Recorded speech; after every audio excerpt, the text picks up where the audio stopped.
So, allow me to tell you why there was no way that Travis Hunter should have chosen to be baptized on the morning of a 1 o'clock game in Jacksonville, where he plays, obviously, for the Jaguars.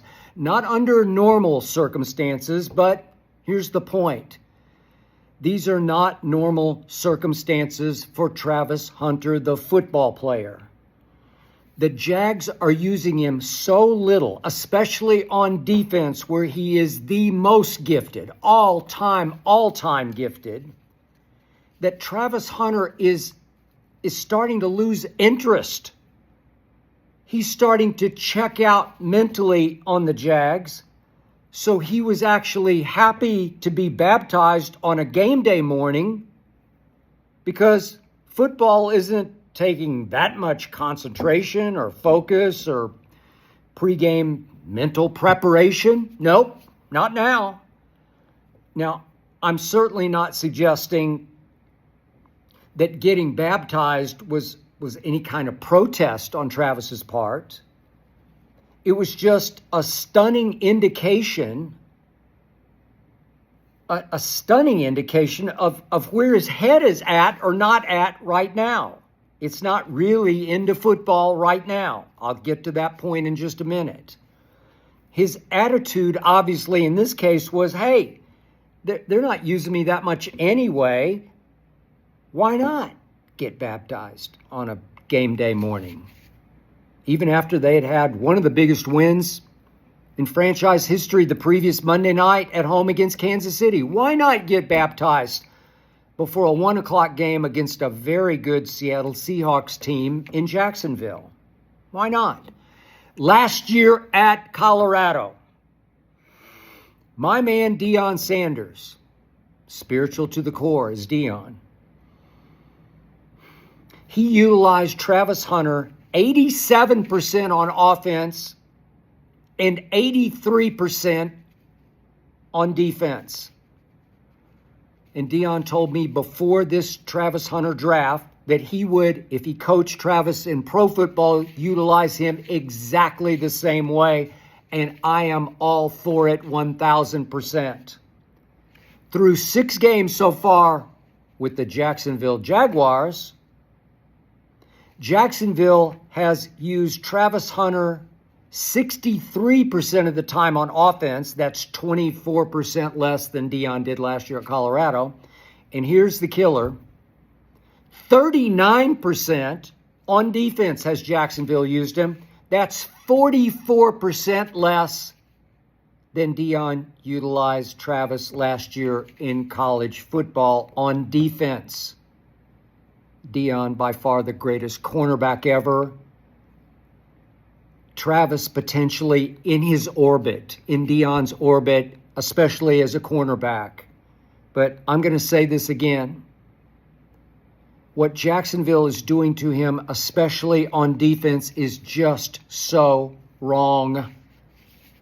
Again, if given the correct opportunities, Travis Hunter will revolutionize modern-day pro football as a two-way player, offense and defense.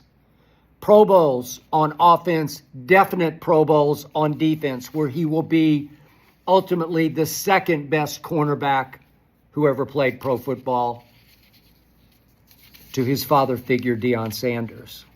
Now, quickly before I continue, allow me to qualify myself on baptism with a quick bit about my spirituality. I'm a God guy. I was baptized as an infant in a Methodist church, Epworth Methodist Church in Oklahoma City, Oklahoma. I chose to come forward and rededicate my life to Christ and to God. My first year out of college, this was in West Palm Beach, Florida, when I worked for the Miami Herald right out of Vanderbilt University.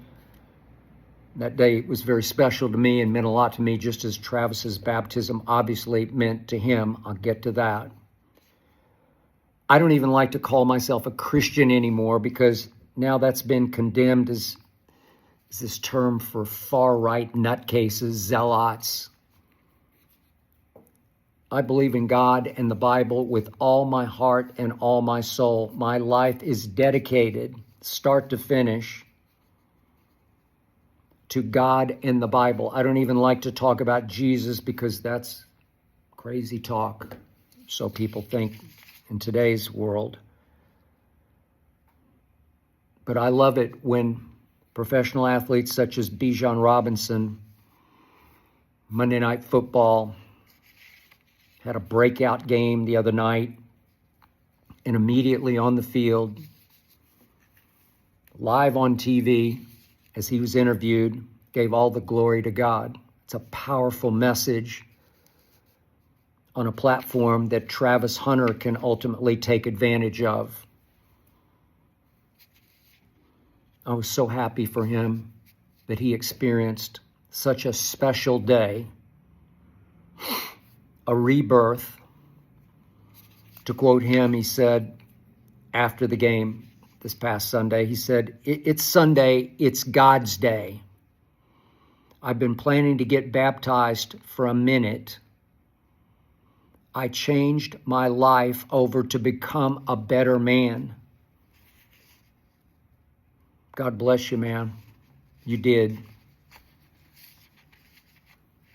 This will pay huge dividends throughout your life, and certainly now, immediately, in your budding pro football career.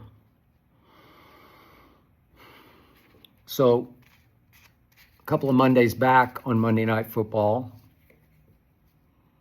during that aforementioned game, Jacksonville shocking the Kansas City Chiefs,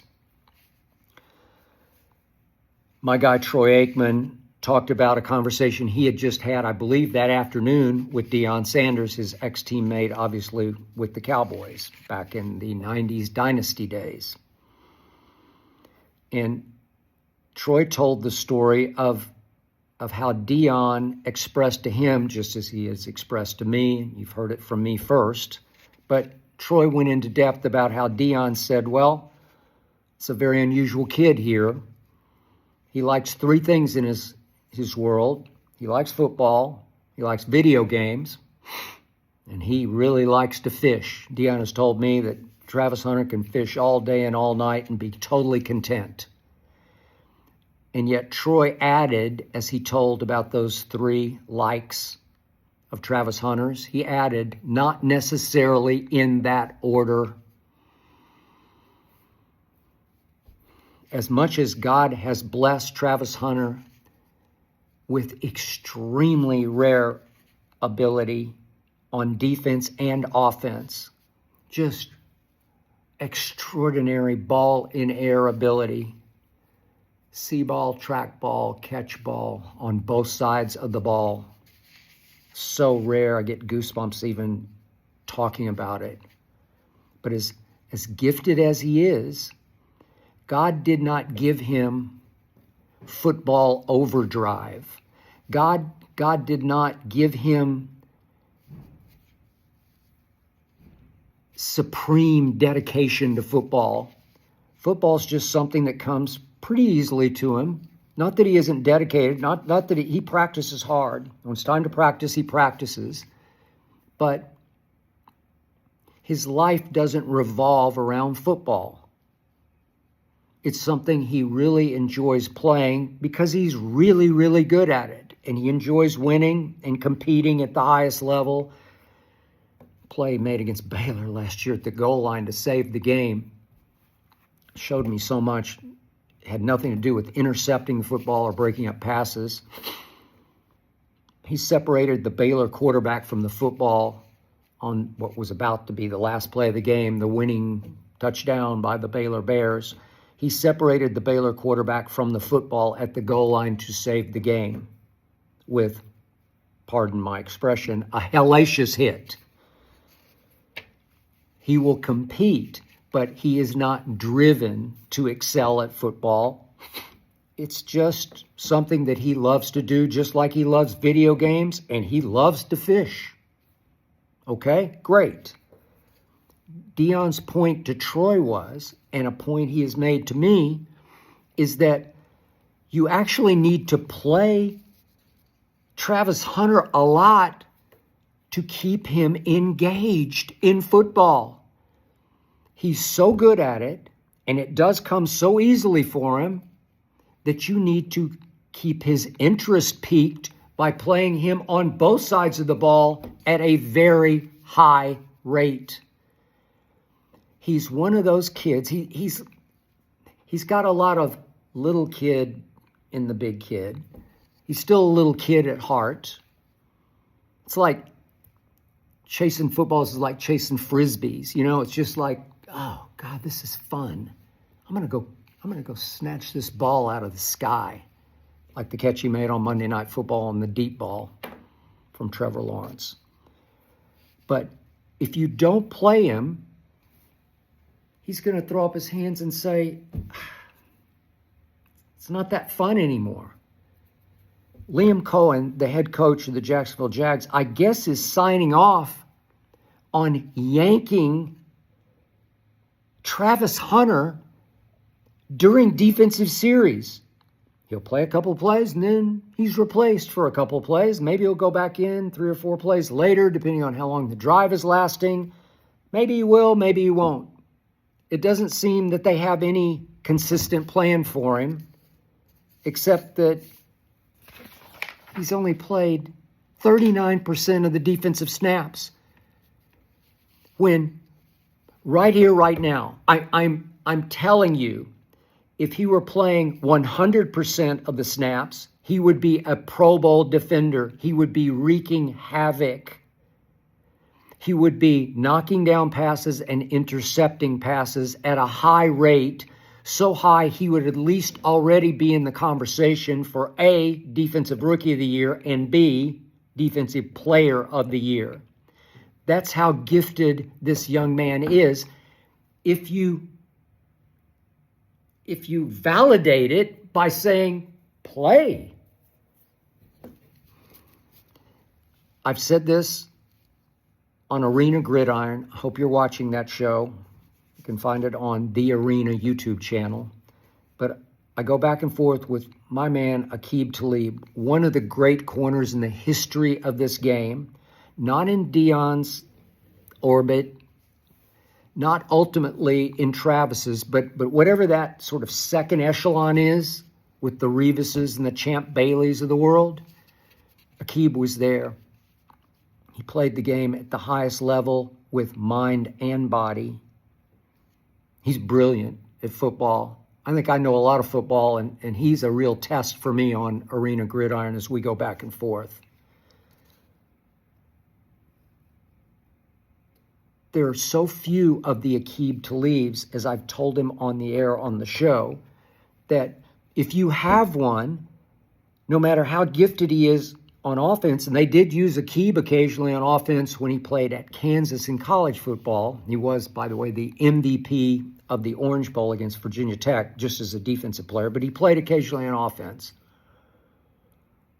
But when you have a player this gifted on defense, you can't find them. I'm out here in LA. They don't grow on Southern California palm trees. You can't find them. If you have one, you have to, as Aqib says, let him play every snap on defense to start with. That should be your starting point. They're flipping around. They're making him considerably more on offense. I think the total's 256 plays so far on offense to 148 on defense, 256 to 148. So significantly more on offense. I can find receivers. Maybe not a Travis Hunter who's going to be a Pro Bowl receiver, but I can find pretty good to very good receivers all over the place. Not that hard to come by. Maybe not a CD or a George Pickens, but I can find pretty good receivers. I can't find Aqib Talib. I can't find Deion Sanders. I definitely can't find Travis Hunter. And they're wasting him to start with on defense. As Aqib says, you have to play your way into a football game on defense at cornerback. because you can watch all the tape you want to watch. You can read all the scouting reports you want to read. But in the end, it's feel, it's vibration, it's rhythm of, let's say you're going to travel with the number one receiver on the other team. You got to start to mirror him and feel of his movement. Does he go here or there? How does it feel? Is it quicker than you thought on tape, or maybe not as quick as you thought? Is this move stronger than that move? You just got a feel of it, and you got to get your legs underneath you. You got to break a sweat at cornerback, and they're not letting Travis even break a sweat. It's just so wrong. It's like criminally wrong to me, because it's God's gift that he has, and you're not letting him utilize it. I know that the pro game is a little more physical and a little more violent than the college game, but this kid is blessed with that self-protective gene. He doesn't get banged up. It's like Deion. Deion just, he made business decisions occasionally if it was time to tackle somebody. He when it was time to get you on the ground on third and whatever, fourth and whatever, he got you on the ground. But if it's 1st and 10 and you catch a 6-yard pass on him, which was rare, or let's better still, they sweep left, student body left, as they used to say. Maybe Deion's not going to go bust up the scrum, like he's not going to go flying up in the ball carrier. Travis is like that. He learned from the master. He's just got that survival gene in him where he doesn't get in precarious situations. He's not a high contact player. Even catching the football, he stays out of harm's way. He's just gifted. He'll be okay. He can play high snaps. He won't get beat up. Beat all to hell, to use that word again. He won't. Trust me. I've heard it from the master myself. And Deion's made the point to me that, hey, pro football is a lot slower than college football. College football, everybody's running fast break. No huddle, bam, bam, bam, bam, bam, bam, bam. And it's, especially if you're going both ways, you just get worn out. You don't get beat up. You just get worn out, worn down from the sheer cardio of it. But pro football is a little slower because people huddle, take more of the play clock. You can do this. Trust me, he can do it. The Jags are just outsmarting themselves. So now, as Travis said, he's been thinking about getting baptized for a minute, for a long time. I read that Hollywood Brown got baptized the other day on Friday. Kansas City Chiefs probably have like a half-day kind of workout on Friday. There's some walkthrough going on. It's a short day. When I was covering the Cowboys back in the day, when I wanted to talk to people, I went out on Friday because I knew after Friday's practice, I could catch people and they were much calmer, more comfortable. They had time to sit and talk. A lot of them are just exiting. They're going out, catch a movie. There's time on Friday. Hollywood took the time with his fiance to go get baptized on Friday. Well, okay, Travis could have chosen that. And then I'm checking out the Jags schedule. They're in London at Wembley this Sunday to play the Rams. Another big game for them. And then, predictably, they get a week off. Travis Hunter could have waited just a week, just one more week, one more game, and then scheduled it for 2 weeks from Sunday. Big baptism. Baptism is very special. It's very emotional. Ultimately, could be very draining. It's a life-changing day. It's a touch God day where you touch God and he touches you. That's just me. I think it's a day you want to stay after service to share with members of the congregation, with your minister. Maybe you want to have lunch at the minister's parsonage. It's a day to dedicate to your rebirth. It's not a day to dunk and run, to get dunked and run. It takes so much out of you. It's such a blessing. It's so special that the last thing I would want to do after getting baptized, especially as a young adult,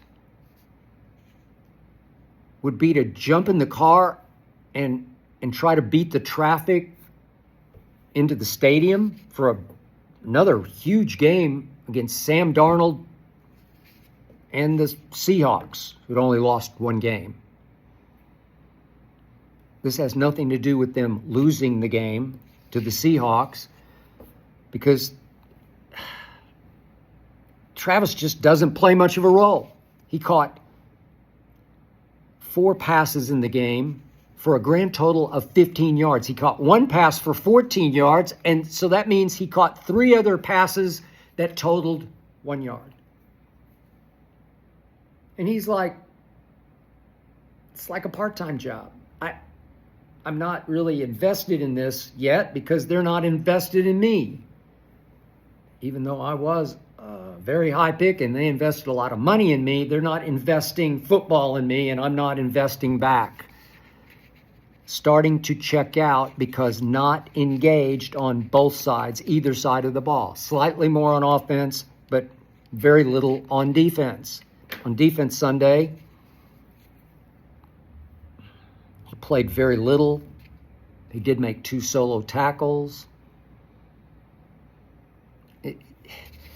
I can't even grade him because he's not being given a chance to get his cornerback legs underneath him, to figure out how to play pro football as a starting and finishing player for the Jacksonville Jaguars at cornerback, by far his most gifted position. It's just so wrong. He could have waited until the bye week to have a special day of days that could last for 12 hours at the church. You could do day and night. You could make the day what it was supposed to be. I just don't. This is scary to me because no pro football player who's dedicated to playing pro football would have undertaken such an emotional event, a life-changing event, on the morning of an early afternoon game. Nobody would do that. If we go to the great quarterbacks ever, Brady, Peyton, if we go to the greatest running backs ever, Jim Brown, Emmitt Smith, Walter Payton, none of these great players, the greatest cornerbacks, Deion's a very spiritual man. He wasn't always. I think God was always in his heart, but he got to a low point where he nearly took his own life, and then he really rededicated to God. But Deion honored the game too much. He respected the game too much. He was dedicated being the greatest ever. I'm pretty sure he wouldn't have gotten baptized or chosen to get baptized on a game day morning of an early afternoon game when he could have just waited until the bye week, or worst case, if you want to do it on Friday, I know it's not going to be a church service. You're just going to have I don't know, you could invite friends and family, but it's not the typical Sunday church day. Like Travis said, Sunday is God's day. Which brings me to my closing point. Obviously, if Travis doesn't prioritize football, which I don't think he does, not that he doesn't want to play, it's just, if we're going to play, let's play. Every play. But If he does believe that Sunday is God's day, we can go all the way back to the great Sandy Koufax, who opted not to pitch in a World Series game because of a Jewish holiday. Well, Travis could say Sunday is God's day, so I choose not to play football on the Sabbath. I'm not going to play a violent game for big money on God's day. He could certainly choose that. I would be 1,000% behind him. But I would also say, Travis, God gave you a gift to achieve a platform from which you can spread God's word. You can show people, extremely influentially, show people with your pro football platform just how much God has changed your life for the better.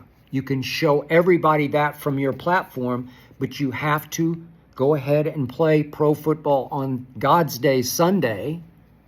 Doesn't mean you can't worship him. You can go to, every team has a chapel on Sunday morning, chaplain and a chapel.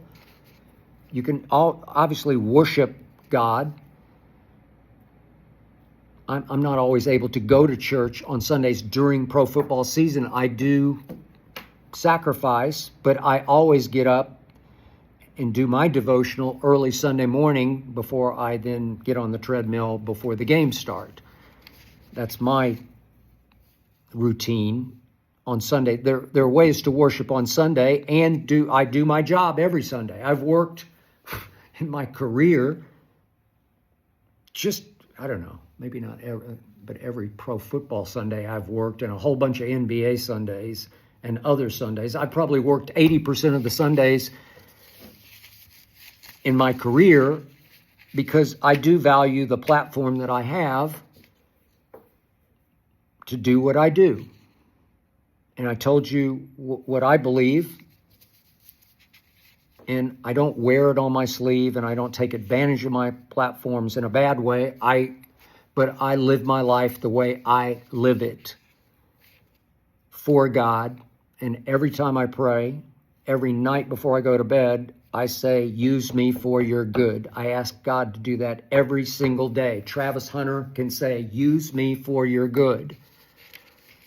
So obviously, I hope he continues to play pro football, because if he does and he's given the right opportunity, he will play it at the highest level imaginable, unimaginable, because I don't think we've ever imagined that in the modern era of pro football that some player could dominate the game on both sides of the football.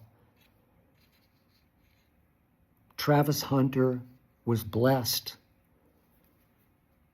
Now Travis Hunter has been blessed off the field with a rebirth. God looking down upon him.